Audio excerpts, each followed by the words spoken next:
ಎಲ್ರಿಗೂ ನಮಸ್ಕಾರ. Welcome back to my YouTube channel.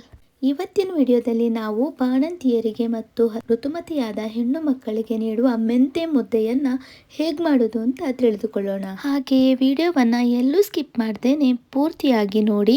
ಇದರಿಂದ ನೀವು ಮೆಂತೆ ಮುದ್ದೆಯ ಉಪಯೋಗಗಳೇನು, ಯಾರು ತಿನ್ನಬಹುದು ಯಾರು ತಿನ್ನಬಾರ್ದು ಎನ್ನುವ ಮಾಹಿತಿಯನ್ನು ಕೂಡ ತಿಳಿದುಕೊಳ್ಳಬಹುದು. ಇಲ್ಲಿ ನಾನು ನಿಮ್ಗೆ ಮೆಂತೆ ಮುದ್ದೆಯನ್ನ ಮಾಡೋದಕ್ಕೆ ಏನೆಲ್ಲ ಇಂಗ್ರೀಡಿಯೆಂಟ್ಸ್ಗಳು ಬೇಕು ಎಂಬುದನ್ನ ತಿಳಿಸಿಕೊಡ್ತಾ ಇದ್ದೀನಿ. ಇಲ್ಲಿ ನಾನು ಎಲ್ಲಾ ಕಾಳುಗಳನ್ನ ಸಮ ಪ್ರಮಾಣದಲ್ಲಿ ತೆಗೆದುಕೊಳ್ತಾ ಇದ್ದೀನಿ. ಇಲ್ಲಿ ನಾನು ಮೆಂತೆ ಮತ್ತು ಗೋಧಿ ಕಾಳನ್ನ ಜೊತೆಗೆ ಹಾಕೊಂಡಿದ್ದೀನಿ. ಹಾಗೆಯೇ ಬಿಳಿ ಅಕ್ಕಿಯ ಬದಲು ನಾನು ಇಲ್ಲಿ ಕೆಂಪಕ್ಕಿಯನ್ನ ಯೂಸ್ ಮಾಡ್ತಾ ಇದ್ದೀನಿ.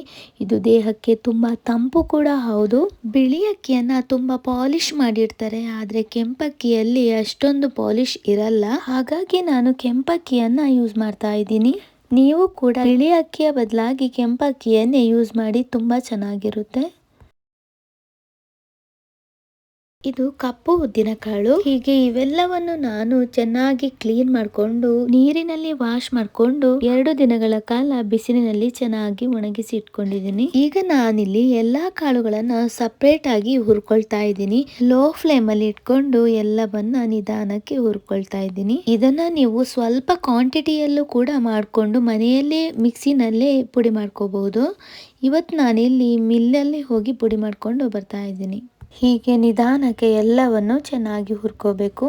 ನೋಡಿ, ಇದು ಇವಾಗ ಆಗಿದೆ. ಚೆನ್ನಾಗಿ ಎಲ್ಲಾನು ಲೋ ಫ್ಲೇಮಲ್ಲಿಟ್ಟು ಹುರ್ಕೊಂಡಿದ್ದೀನಿ. ಶುಗರ್ ಇರೋರು ಮೆಂತೆ ಮುದ್ದೆನ ತಿನ್ನೋದು ಬಹಳ ಒಳ್ಳೆಯದು. ಯಾಕಂದ್ರೆ ಶುಗರ್ ಲೆವೆಲ್ನ ಕೂಡ ಇವರು ಕಂಟ್ರೋಲಲ್ಲಿ ಇಟ್ಕೋಬಹುದು. ನೋಡಿ, ಈಗ ಇದು ಪೌಡರ್ ಆಗಿದೆ. ಇದನ್ನ ನಾನು ಮಿಲ್ಲಲ್ಲಿ ಹೋಗಿ ಪುಡಿ ಮಾಡಿಕೊಂಡು ಬಂದಿರುವಂಥದ್ದು. ಇದನ್ನ ನೀವು ಒಂದು 2 ತಿಂಗಳ ಕಾಲ ಹಾಗೇನೆ ಇಟ್ಕೋಬಹುದು, ಏನು ಹಾಳಾಗಲ್ಲ. ಬನ್ನಿ ಹಾಗಾದ್ರೆ ಈಗ ಮೆಂತೆ ಮುದ್ದೆ ಮಾಡೋದು ಹೇಗೆ ಅಂತ ನೋಡೋಣ. ಮೆಂತ್ಯ ಮುದ್ದೆ ಮಾಡೋದಿಕ್ಕೆ ನಾನಿಲ್ಲಿ ಒಂದು ಬೌಲನ್ನು ತಗೊಂಡಿದ್ದೀನಿ. ನಾನು ಒಂದು ಬೌಲಲ್ಲಿ ಮೆಂತ್ಯ ಹಿಟ್ಟನ್ನು ತಗೋತಾ ಇದ್ದೀನಿ. 1 ಬೌಲ್ ಮೆಂತ್ಯ ಹಿಟ್ಟಿಗೆ ನೀವು 1/4 ಬೌಲಷ್ಟು ನೀರನ್ನು ಹಾಕೋಬೇಕು. ನೀವು ಯಾವ ಕ್ವಾಂಟಿಟಿಯಲ್ಲಿ ಮೆಂತ್ಯ ಹಿಟ್ಟನ್ನು ತಗೋತಾ ಇದ್ದೀರೋ ಅದರ 1/4 ಕಪ್ ಅಷ್ಟು ನೀರನ್ನು ಹಾಕೋಬೇಕು. ಇದರಿಂದ ಮೆಂತೆ ಮುದ್ದೆ ಬಹಳ ಸಾಫ್ಟ್ ಆಗಿ ತುಂಬಾ ಸ್ಮೂತ್ ಆಗಿರುತ್ತೆ. ತಿನ್ನೋದಕ್ಕೂ ತುಂಬಾನೇ ಚೆನ್ನಾಗಿರುತ್ತೆ. ಹಾಗೇನೆ ರುಚಿಗೆ ತಕ್ಕಷ್ಟು ಉಪ್ಪು ಹಾಗೂ ನಿಮ್ಗೆ ಸ್ವೀಟ್ ಎಷ್ಟು ಬೇಕು ಅದರ ನೋಡ್ಕೊಂಡು ಬೆಲ್ಲವನ್ನ ಹಾಕೊಳ್ಳಿ. ನಾನಿಲ್ಲಿ ಆರ್ಗ್ಯಾನಿಕ್ ಬೆಲ್ಲನ ಯೂಸ್ ಮಾಡ್ತಾ ಇದ್ದೀನಿ. ಹಾಗೇನೆ 1 ಸ್ಪೂನ್ ಹಸಿಟ್ಟನ್ನು ಹಾಕೊಳ್ಬೇಕು. ಇದೆಲ್ಲವನ್ನು ಸ್ವಲ್ಪ ಗಂಟಿಲ್ದಂಗೆ ಚೆನ್ನಾಗಿ ಮಿಕ್ಸ್ ಮಾಡ್ಕೋಬೇಕು. ಈಗ ಇದು ಕುದಿದಾದ ಮೇಲೆ ನಾವು ಮೆಂತೆ ಹಿಟ್ಟನ್ನ ಹಾಕೊಳ್ಳುವಂಥದ್ದು. ಋತುಮತಿಯಾದ ಹೆಣ್ಮಕ್ಳು ಈ ಮುದ್ದೆಯನ್ನು ತಿನ್ನೋದ್ರಿಂದ ಅವರ ಸ್ಕಿನ್ನಲ್ಲಿ ತುಂಬ ಗ್ಲೋ ಬರುತ್ತೆ ಮತ್ತು ಇದನ್ನ ಬಾಣಂತಿಯರು ತಿನ್ನೋದ್ರಿಂದ ಎದೆ ಹಾಲು ಕೂಡ ಹೆಚ್ಚಾಗುತ್ತೆ. ಶುಗರ್ ಇರುವವರು ಬೆಲ್ಲವನ್ನ ಅವಾಯ್ಡ್ ಮಾಡ್ಕೊಳ್ಳಿ, ಯಾಕಂದ್ರೆ ಸ್ವೀಟ್ ಆಗಿರುತ್ತೆ. ಅದಕ್ಕೆ ನೀವು ಬರೀ ಉಪ್ಪು ಹಾಕೊಂಡು ಮೆಂತೆ ಮುದ್ದೆನ ಮಾಡ್ಕೋಬಹುದು.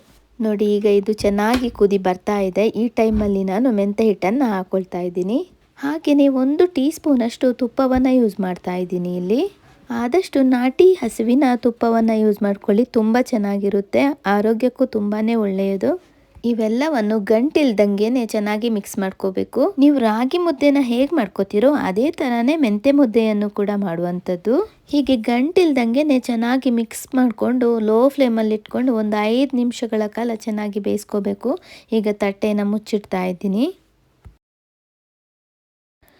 ನೋಡಿ, ಇವಾಗ ಇದು ಚೆನ್ನಾಗಿ ಬೆಂದಿದೆ. ನೋಡಿ, ತಳ ಬಿಡ್ತಾ ಇದೆ. ಈ ಟೈಮಲ್ಲಿ ಸ್ಟವನ್ನು ಆಫ್ ಮಾಡ್ಕೊಳ್ಳಿ. ಇದನ್ನು ಒಂದು ತಟ್ಟೆಗೆ ಹಾಕೊಂಡು ಕೈಗೆ ಸ್ವಲ್ಪ ತುಪ್ಪನ ಸವರ್ಕೊಂಡು ಚೆನ್ನಾಗಿ ಮುದ್ದೆನ ಕಟ್ಕೋಬೇಕು.